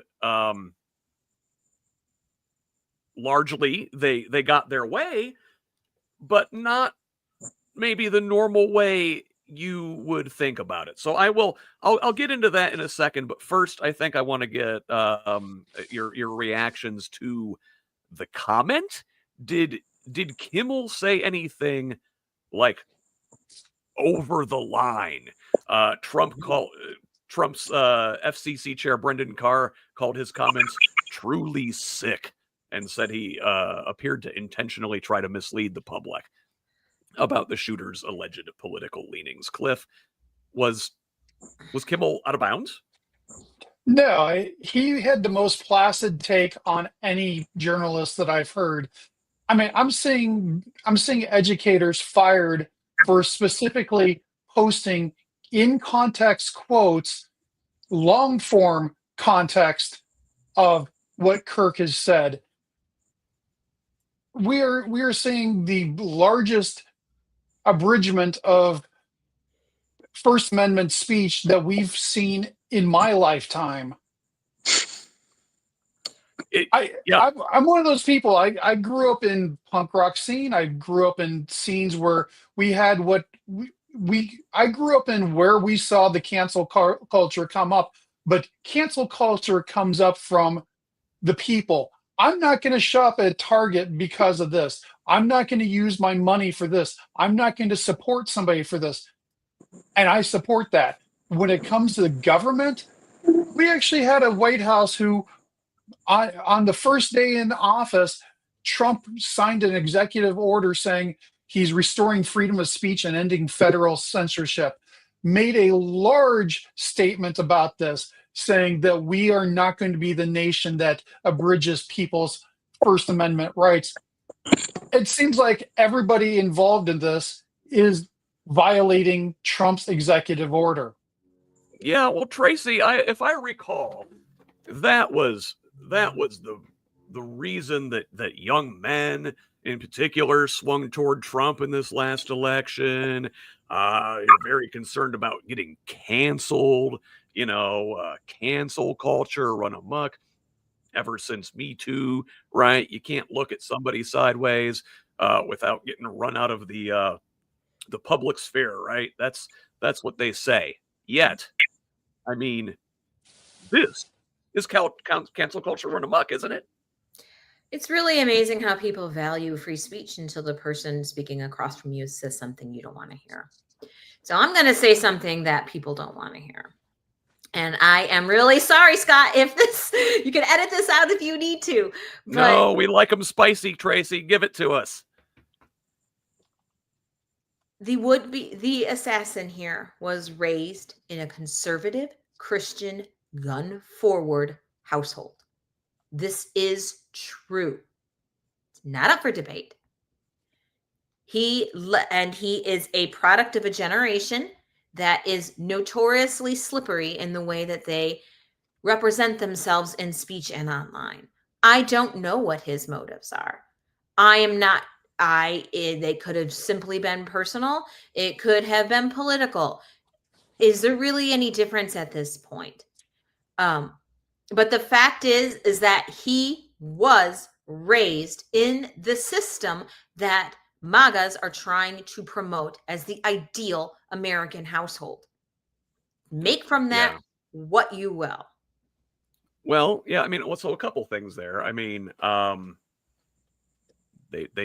whether or not he held their values still at this point in his life, they taught him how to shoot. But if we don't know we don't know what the motive was, and like you attested to, the kids like that are just like perpetually online. It's there's a mishmash of right and left, and they don't line up neatly, and it's mostly just like nihilism and memes, and it's like I don't like any of the things that are going on, but in the hours immediately after the shooting, the right was calling for blood, before we knew anything. And now, like, and we still don't know. And we could get into like these text messages that were released and whether people think they're real or not. Well, the thing But, is, but I was going to say, the point is, we don't know, and they called for blood immediately, and now that like, okay, maybe there is like this person was involved with a trans partner, that somehow means like all trans people and their allies are a danger. We talked about the use of the terrorist label, with these Venezuelan drug boats. I'm afraid that the government is going to designate trans people and their allies as terrorists. They just designated Antifa a terrorist organization this week. Good luck. I mean, Antifa isn't real, but Abdul, what are your thoughts on this thus far in this segment? Well, first of all, I'll just remind people that the First Amendment protects you from the government, plain and simple. The government cannot control your speech. Now, defamation, threats, intimidation, that's not protected speech. But the First Amendment protects us from the government. Now, when the government starts using its muscle, say, hey, unless you get rid of, Abdul off of WBC, you're not going to get this waiver that you guys need to build XYZ. That's when we start getting into what's called state action, where the initial person, climb down the speech, that's just a pretext, and really it's the government that's doing X, Y, Z. So when the government says, hey, get rid of Jimmy Kimmel or get rid of this late night talk show host, otherwise you're not going to get your Paramount merge that you want, that I got a major problem with. However, with that said, although you have a right to free speech is free, but there are also consequences, plain and simple, because you do not have the right to go to somebody's private business and yell X, Y, Z. You just don't have the right to do that. And when somebody says we don't have free speech, like, yes, you do, but there are also consequences to that speech as well. So you got to keep that in mind. There's no joke in radio. You can say anything on the air once, and then that's we can say it one time. Then after that one time, you got to be willing to deal with the consequence of what you got going on. Now, if someone asked me, "Are you worried about being canceled?" It's like people are trying to cancel me for 30 years. I'm still here. I'm glad you brought up the distinction with the government versus the private organizations, holding you to the consequences of your action, because that I think was always the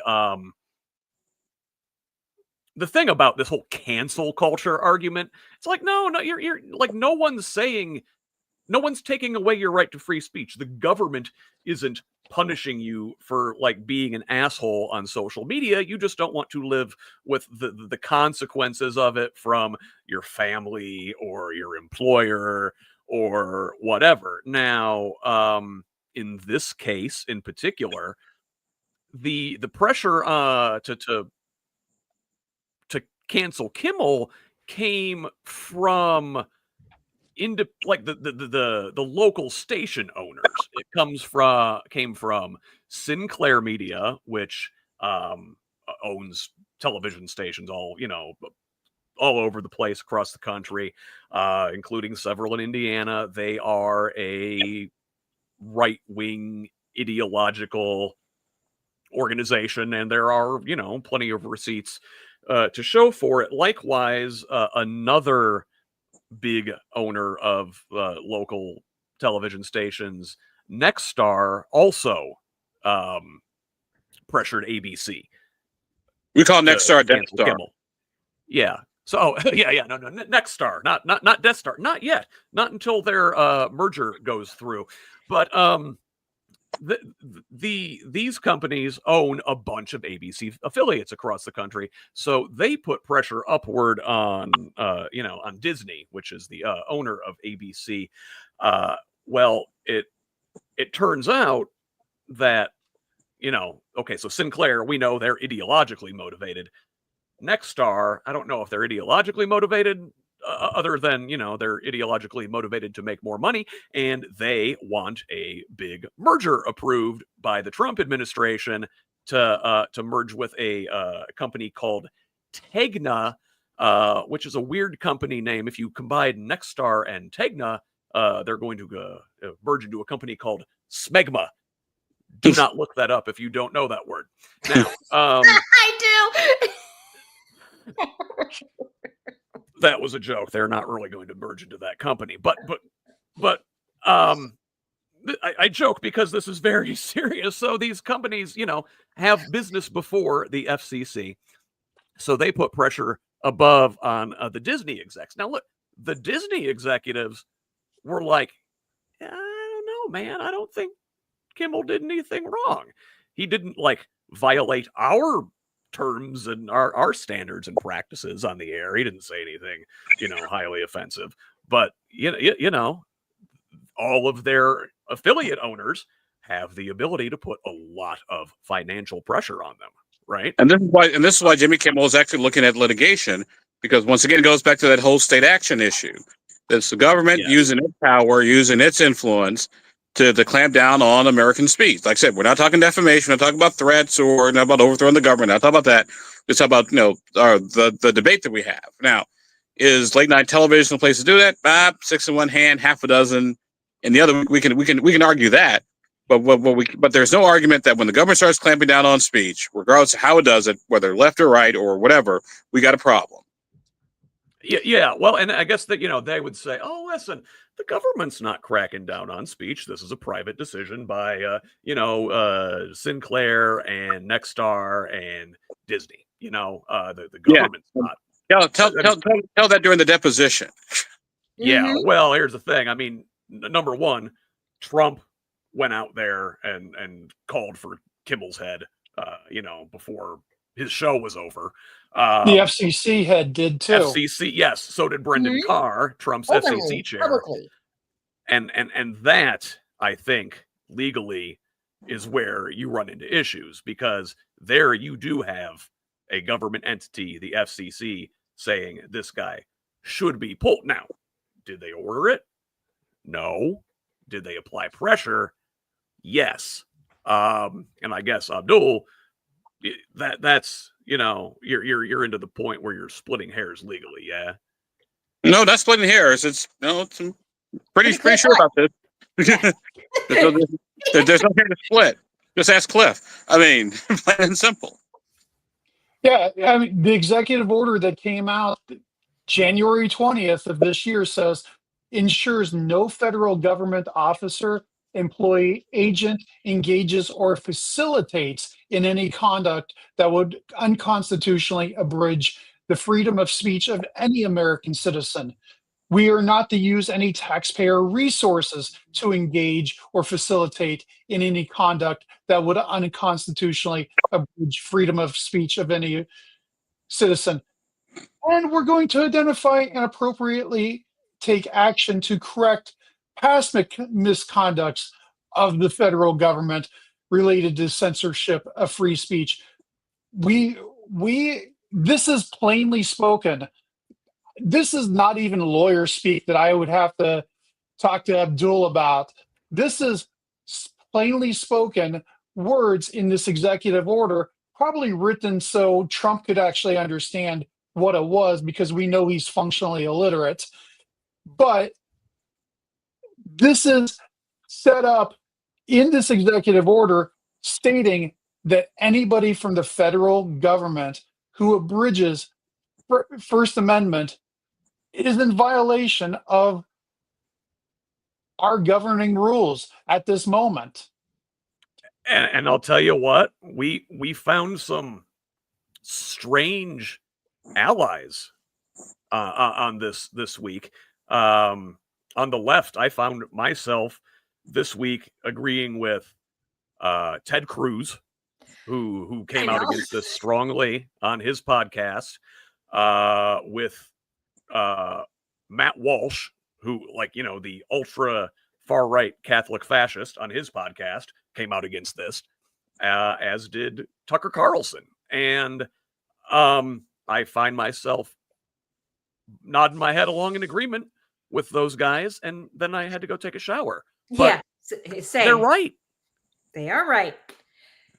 Well, they have their eyes. They have enough critical thinking skills to be able to think outside of the moment and down to tomorrow and the day after, and to the potential for a democratic retake of our houses of government. And then what's going to happen to them then?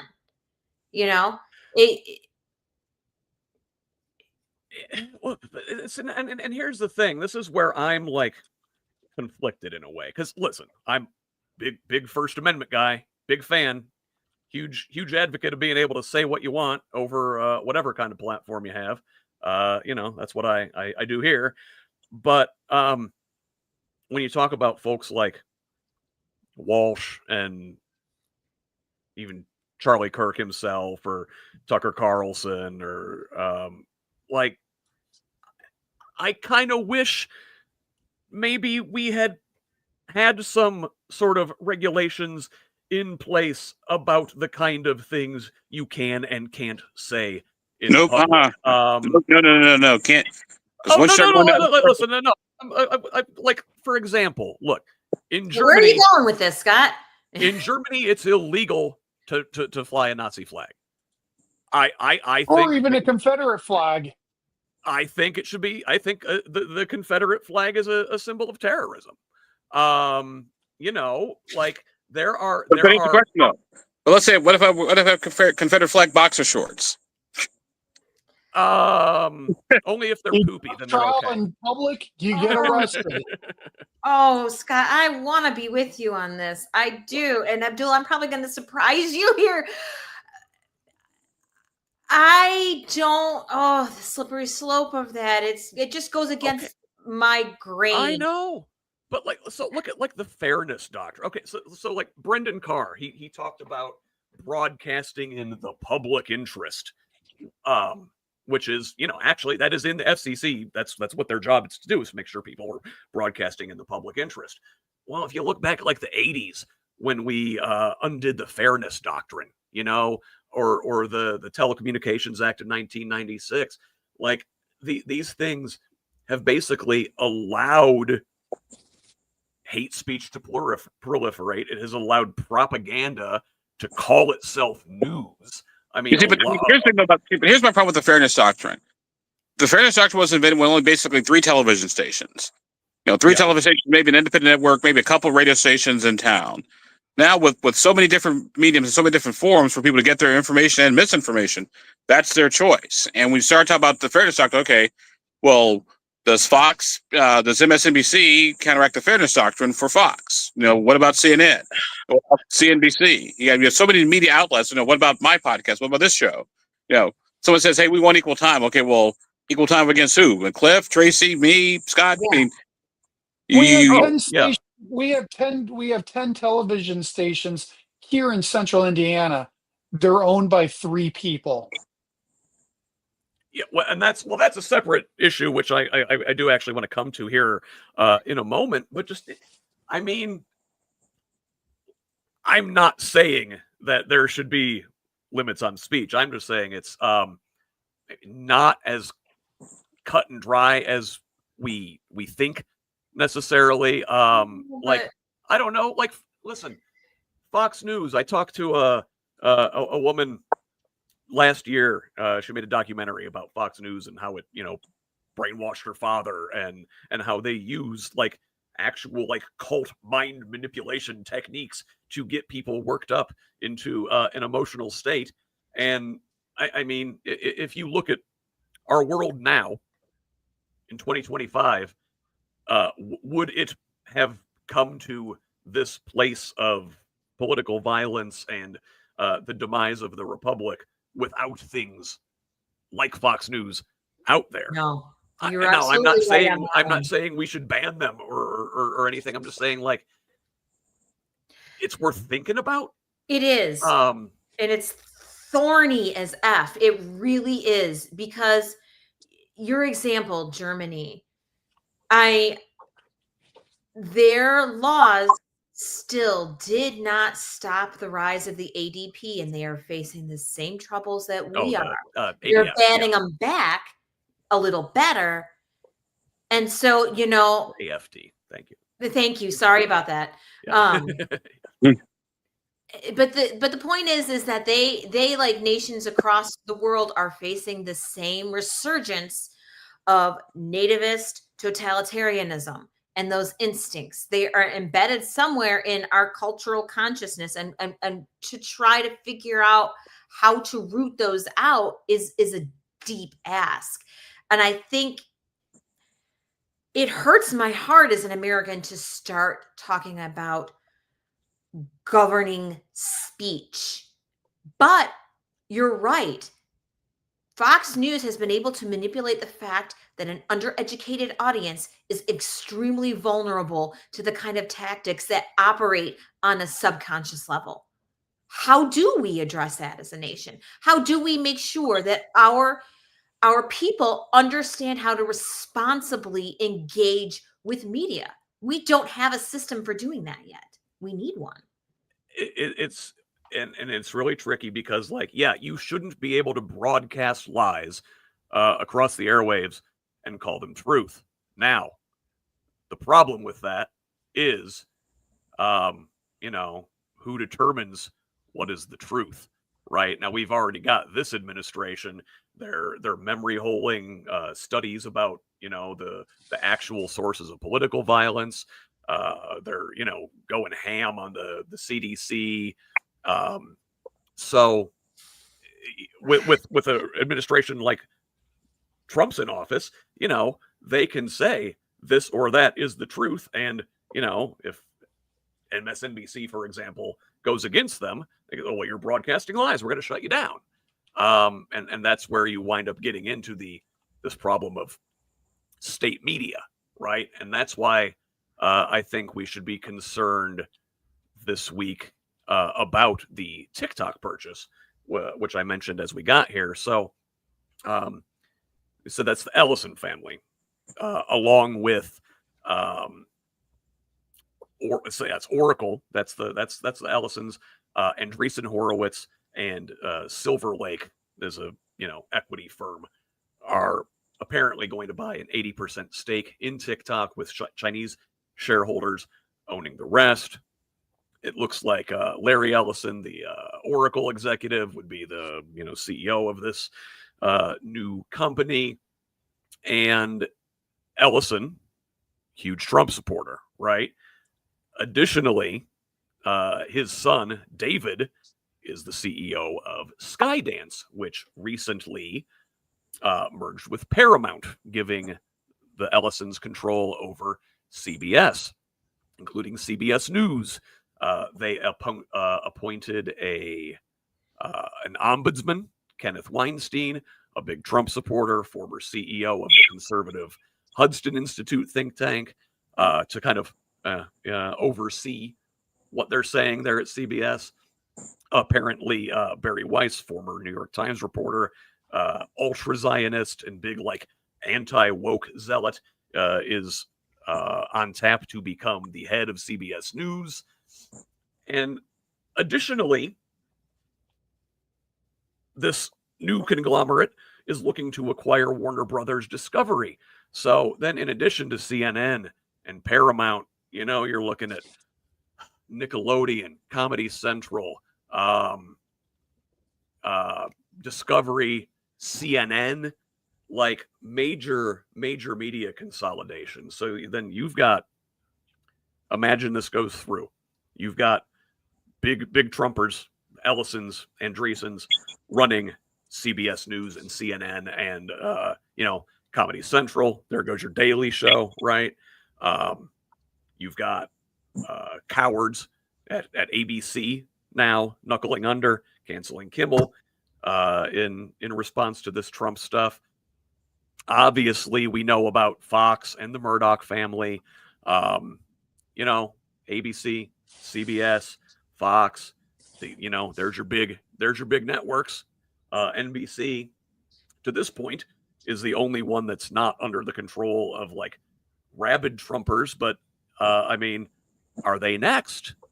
Like, are we, Abdul, on our way to state media? I don't think so, because here's why.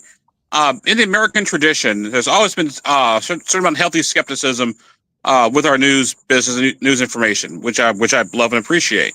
However, I think that for the most part, people are smarter than we give them credit for, and people can smell. And I think most people can smell a snow job when they see one. If all the news starts changing, Trump is great, Trump is wonderful, be like, no, I'm not watching this. And they stop watching, they start losing advertising. So I argue the best way to deal with this is you hit people in the pocketbook. I won't necessarily call it cancel culture, but you're right to spend your dollars where you see fit in on news organizations that you believe, reflect your values, which is, open, honest, free flowing, civil debate, or civil and spirited debate. So I would argue the best way to deal with this is with your pocketbooks. Will there be any options left to vote with your pocketbook? Yeah, if, and like and all if you watch of the Fox news organizations News, are. like, yeah, no. I mean, the worst part is Trump has floated investing 20% in ABC to get rid of the woke out of it. He's said he's going to put 20% of the government, he's going to buy 20% for the government of Disney to root out woke. That is government sponsored, that is state sponsored speech. But it goes back to what I said before, which is, once again, the government is using government money and government resources to stifle speech. That's called state action, which is a whole different ball of wax. Abdul, I would have agreed with your take on the American intelligence and the ability to interact skeptically with news if it appears to be slanted. But, I mean, that's all Fox News is obsequious Trump coverage. Like, the biggest shows there are nothing but, and they are lapping it up like it is cat milk. Like, they are not engaging any critical thinking with any of that. But Fox has the right to do that, plain and simple. Just like you don't have the right to watch. It's like Fox has the right to do what it wants to do, and you have the right to watch and watch other types of get your news information from other sources. People have the right to make bad decisions. What I worry about is that essentially, if this trend continues, all of your mass media is going to be essentially government approved. And for a lot of folks, maybe that's all they're going to get to see. You're going to have to really seek out alternative voices. A lot of folks this week are saying that, like, the First Amendment is dead. This marks the end of the First Amendment. I don't think we're there, and I don't think we're ever going to get there, precisely because this country values our freedom of speech too much. But what's going to happen is the government line will be amplified. ABC, CBS, Fox, NBC, CNN, all of them, government line. We'll still be able to talk. Midas Touch will still be able to go out there and do what they do, but you're going to have. We won't be able to have jobs yourself. You're going to have to. The algorithm won't boost those things, right? Like, you won't see it unless you look for it. That's like what I worry about. The social media. We haven't even talked about the social media aspect of this. We're talking about broadcast right now, but listen. Twitter, X, Elon Musk. That place is a rabid Nazi cesspool. Meta, Facebook, Instagram. They're in collusion with the Trump administration. I mean, left-wing speeches suppressed on there. They know who Facebook has my data. They know who I am. They know what I do. They know what I repost and what I believe. They still keep serving me right-wing slop all the time when I scroll, because I am a 45, 46-year-old white man. Well, a lot of 46-year-old white dudes aren't as discerning as I am, not to toot my own horn. And then TikTok. if if they're next, if that's government line, is there going to be any independent social media where the algorithm isn't suppressing you and only amplifying right-wing speech? That's what I really worry about. Cliff, am I crazy? No, I think free speech is dead. I know you don't think that it's completely dead. It is for the extent of this administration, and if it continues further, I know that even though I work for an institution that celebrates free speech, I'm going to have conversations with my employer because I have not shut up. I am waiting my year and a half until I can retire before I actually say everything that I actually want to say because free speech is dead. Tracy, dead or mortally wounded? I'm not willing to say free speech is dead. I'm not willing to go down without a fight over my dead body. This nation, if there is no free speech in America, then what the hell are we for? Who are we as a people? I am not going to go down like that. And I know that there are millions that feel the same. I feel like to embrace this nihilistic belief that we can't change things is another dangerous way to go. And I understand that instinct, Cliff, and I'm not bagging on you, but I am saying that for people who are listening and you're feeling despair over this tide that it feels like we can't shift. I don't believe that that's true. It's only been a week. We need to give it time and give people time to react. And then we need to react. We need to be pushing back on this in every place that we can. And I know it's exhausting, and I know we don't want to have to do that, but it's if not now, when, and if not us, who? We cannot let the one defining characteristic of our nation that has united every single faction across us Abdul, go without a Cliff fight. says dead. Tracy says perhaps dying. Is Abdul team tis but a scratch? It's only a flesh wound, you know. Go ahead, Or it's mind upon the Holy Grail. I'm not dead. Actually, I'm feeling quite well. I think go for a walkabout now. Here's what you got to keep in mind. There's always been a tension regarding free speech in the United States of America. Go back to the founding of the Republic. What's one of the first laws that the founding fathers passed? The Libel and Sedition Act. They had the new government, and what can you not do? You can't speak out against the new government. That's late 1780s, early 1790s. So the free speech to a certain degree has always kind of been under attack, at least under the microscope. I do believe that, like I said, in the 21st century, I give people credit. It's like a jury. The jury's always the smartest people in the room. You just got to convince them, hey, here's why you should listen to me.